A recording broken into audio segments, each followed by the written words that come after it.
Mr. Chairman, Dr. Birx, why should Americans believe anything the government says about COVID? I mean, last summer, President Biden said this, quote, "You're not going to get COVID if you have these vaccinations. If you're vaccinated, you're not going to be hospitalized. You're not going to be in the ICU." Dr. Birx, can vaccinated people get COVID? Yes. Have vaccinated people been hospitalized with COVID? Yes. And according to your testimony, it wasn't just President Biden who said things that were not accurate and were not true.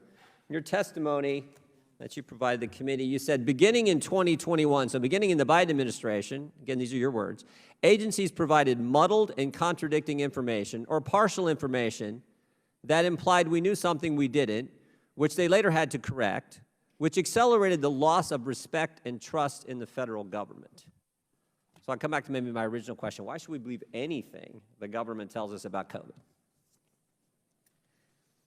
Well, that's why, to be honest, that's why I wrote the book, and that's why I believe that this is a moment in time where we can increase accountability and transparency and provide that data and information in real time to the American people so they are empowered with the knowledge that they need to protect themselves and their families. We knew early on in January of 2021 and late December of 2020 that reinfection was occurring after natural infection.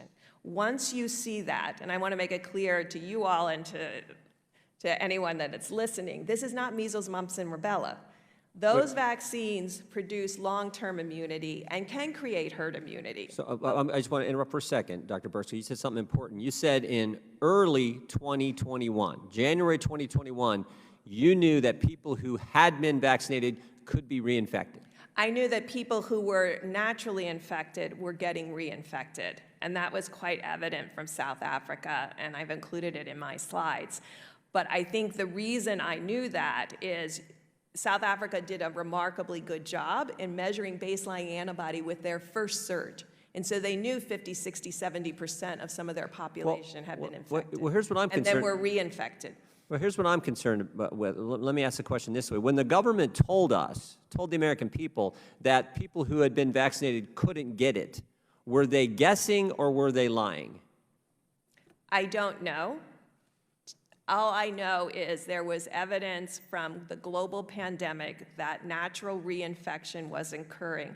And since the vaccine was based on natural immunity, you cannot make the conclusion that the vaccine will do better than natural infection, although it can often do slightly better. But I think that's, I mean, you're an expert. You were on the task force. You were part of this effort when you were in the previous administration, and you're saying in this administration that you can't rule out the fact that our government was lying to us when they told us the vaccinated could not get the virus. I don't know about their discussions that they had in the task force. So I can't tell you that. I can tell you as a family member who had individuals that were susceptible, of course we got everybody vaccinated, but we still used layered protection during surges because I knew potentially the vaccine immunity would wane like natural immunity waned.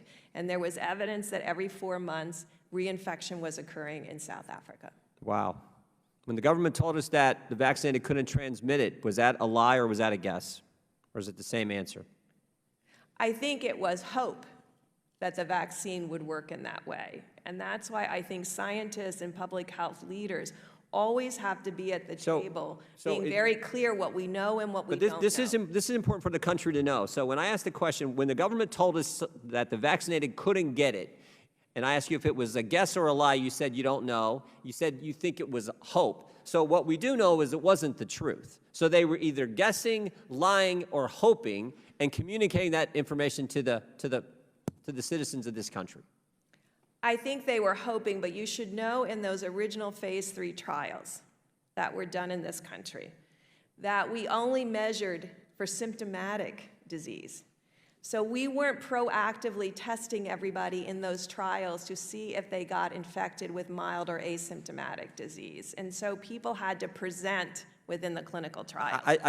We never had the data that it was going to protect against asymptomatic infection. I'm just struck with the irony. We got government agencies guessing, hoping, or lying with the information they're presenting to the American people. And this is the same This is the same administration that wants to set up the Disinformation Governance Board and wants to talk about misinformation. And they're the biggest purveyors of misinformation, false information, hopeful information, but not accurate and true information, which is, again, the frustration I think so many of the folks I get the privilege of representing have shared with me. When the government downplayed natural immunity, was that a guess or a lie? We're only beginning to okay, these are complicated answers, so I'm going to try to be very brief. Once you are infected, you're putting immune pressure on that virus. And so we know viruses always mutate, and they mutate to escape something, like immune pressure, virologic pressure. And that's why you always have to be looking for evidence of reinfection so you can understand what epitopes on the virus are under extensive immune pressure. So you can map that and design next-generation vaccines and next-generation therapeutics. You'd like to find epitopes that are constant, that the virus can't mutate from, or it loses its ability to actually infect and replicate.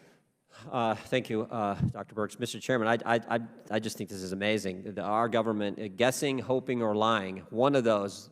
But what we do know is they weren't telling us the truth, weren't telling the American people the truth, and it started right with the President of the United States just 11 months ago when he told us something that was absolutely false. With that, I would yield back and look forward to a second round. Thank you for yielding back. That's amazing.